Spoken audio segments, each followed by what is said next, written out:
Assalamualaikum warahmatullahi wabarakatuh.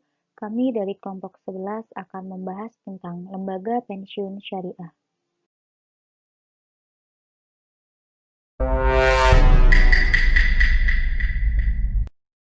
Sebelumnya, perkenalkan kelompok kami. Yang pertama ada Nadia Graselda Herdianti, NIM 4218115, dan yang kedua ada Siti Robiatul Adawiyah, NIM 4218160.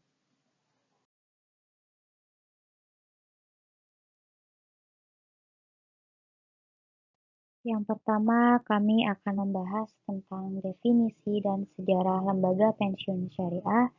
Yang kedua, mekanisme lembaga pensiun syariah. Yang ketiga, kriteria dan dasar hukum lembaga pensiun syariah. Yang keempat, perbedaan dengan konvensional. Yang kelima, aplikasi atau praktik lembaga pensiun syariah di lapangan. Dan yang keenam, ada prospek perkembangan lembaga pensiun syariah. Baiklah, langsung saja kita simak pembahasannya.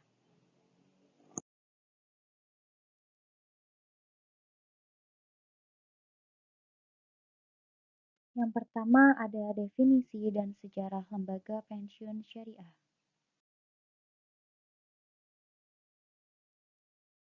Definisi lembaga pensiun syariah. Lembaga dana pensiun syariah memiliki tugas untuk mengelola dan menginvestasikan dana yang dihimpun dari kontribusi yang dibayarkan oleh karyawan dan atau pemberi kerja dan membayarkan manfaat pensiun kepada karyawan di masa punakaryanya. Lembaga dana pensiun bertanggung jawab kepada pemberi kerja melalui Dewan Pengawas untuk pengelolaan dana yang dikumpulkan sehingga pada waktunya dapat mencukupi dalam pembayaran manfaat pensiun agar mampu menjalankan fungsinya, maka harus mengelola dan mengembangkan dana yang terkumpul dengan cara yang aman dan menguntungkan, salah satunya dengan melakukan investasi. Selanjutnya ada sejarah lembaga pensiun syariah. Pada tahun 1995, atas dasar keputusan Menteri Keuangan Republik Indonesia nomor 184 garing KM 17 garing 1995 beringin live mendirikan dana pensiun keuangan atau DPLK untuk lebih meningkatkan pelayanan kepada masyarakat akan kebutuhan pensiun di hari tua.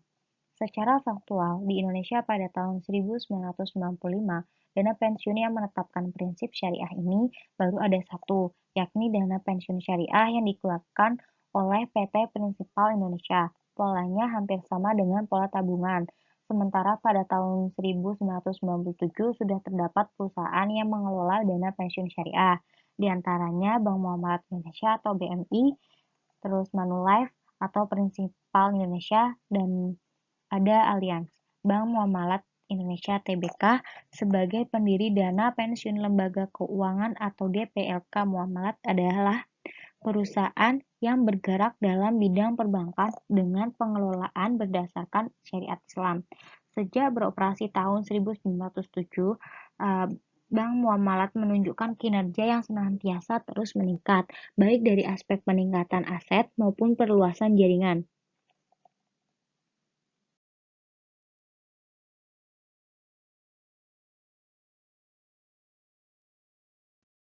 Yang kedua ada mekanisme kerja lembaga pensiun syariah. Dalam konteks pengembangan dana pensiun syariah, dibutuhkan tindakan-tindakan penting yang harus diambil untuk memperkuat lembaganya. Tindakan yang paling mendasar adalah menegakkan Good Islamic Pension Fund Governance.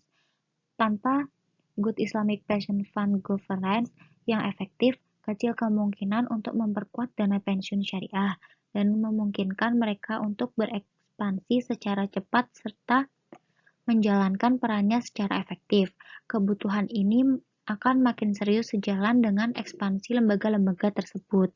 Selain itu, jika masalah tata kelola ini tidak segera selesai, maka masalah akan menjadi semakin kompleks dan dalam jangka panjang akan mendorong kemampuan mereka dalam menjawab tantangan industri dengan sukses.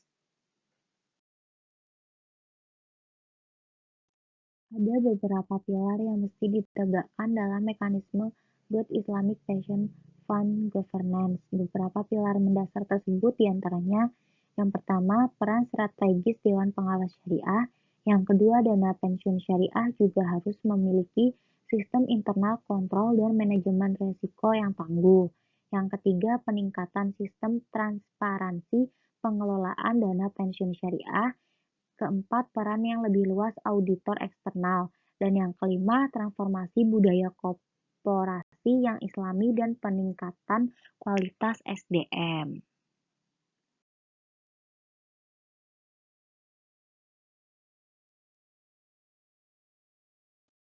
Yang ketiga ada kriteria dan dasar hukum lembaga pensiun syariah.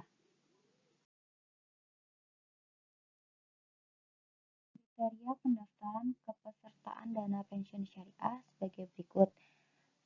Yang pertama, formulir permohonan pembiayaan. Yang kedua, usia minimal saat pengajuan pembiayaan untuk pensiun yaitu 5 tahun dan pensiunan janda 48 tahun.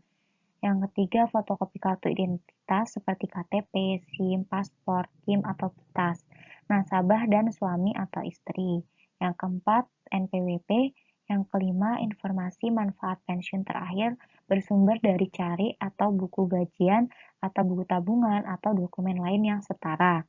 Yang keenam, kartu keluarga. Yang ketujuh, SK pensiun atau SK pensiun otomatis atau SK janda.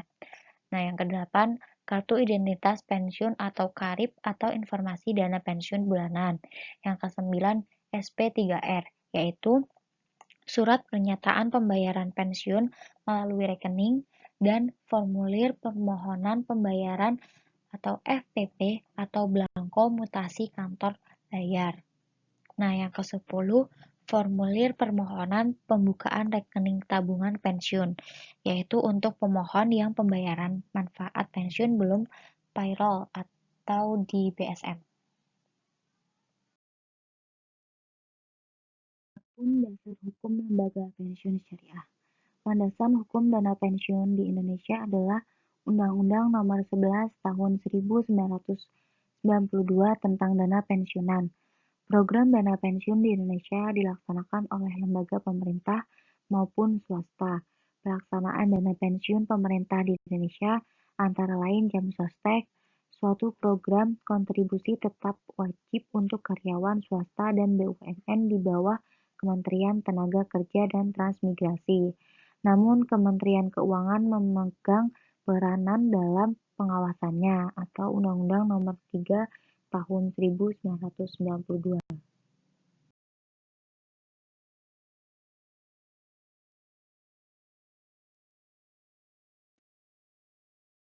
Selanjutnya yang keempat ada perbedaan lembaga pensiun syariah dengan konvensional. Perbedaannya itu ada 4. Yang pertama iuran, yang kedua investasi, yang ketiga hasil investasi, dan yang keempat manfaat pensiun. Yang pertama, iuran. Di syariah, iuran diberlakukan sebagai hibah dengan akad hibah bisyarat dan akad hibah muqayyadah yang digunakan antara pemberi kerja dan peserta dalam hal pembayaran iuran. Sedangkan konvensional, iuran sebagai kewajiban dan komitmen pemberi kerja pada pekerja yang tidak dapat ditarik kembali iurannya. Yang kedua, investasi. Di syariah, instrumen investasi syariah saja di pasar uang dan pasar modal syariah. Nah, sedangkan di konvensional, instrumen investasinya itu bebas dan bisa mengambil investasi apa saja. Yang ketiga ada hasil investasi. Di syariah, bagi hasil dengan sistem murabahah. Nah, sedangkan di konvensional, bagi hasil berupa bunga. Yang keempat ada manfaat pensiun. Di syariah sesuai hasil investasi syariah, sedangkan konvensional sesuai hasil investasi non-syariah.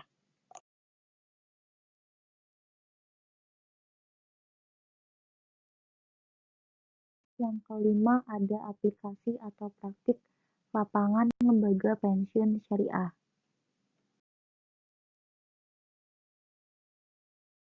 Contoh untuk pengaplikasian dana pensiun syariah di lapangan salah satunya yaitu seperti yang diterapkan oleh PT Bank Syariah Mandiri.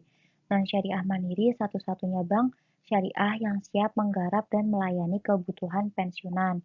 Dengan adanya 767 kantor cabang, BSM memiliki infrastruktur outlet yang memadai dalam menjangkau pensiun di seluruh Indonesia.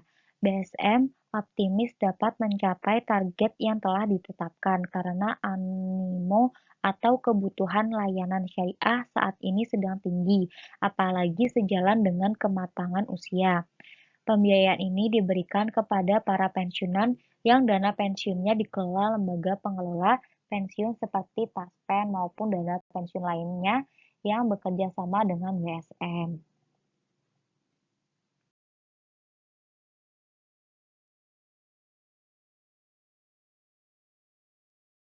Yang terakhir ada prospek perkembangan lembaga pensiun syariah.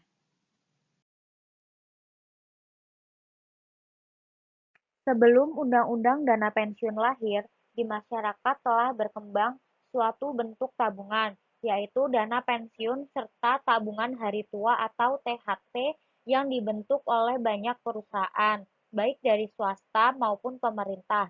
Bentuk tabungan karyawan itu mempunyai ciri, yaitu sebagai tabungan jangka panjang yang hasilnya dinikmati setelah pensiun. Penyelenggaraannya dilakukan dalam suatu program, yaitu program pensiun yang mengupayakan manfaat pensiun bagi pesertanya melalui suatu sistem penumpukan dana. Tujuan program ini ialah untuk melindungi karyawan terhadap resiko kehilangan penghasilan yang disebabkan adanya PHK karena usia lanjut, kecelakaan sehingga menimbulkan cacat tetap dan total, meninggal dunia, tewas dalam dinas, dan sebagainya. Ketika itu, program pensiun dengan penumpukan dana diselenggarakan oleh perusahaan atau pemberi kerja berdasarkan ketentuan-ketentuan yang merupakan ketentuan untuk pelaksanaan Undang-Undang Hukum Perdata.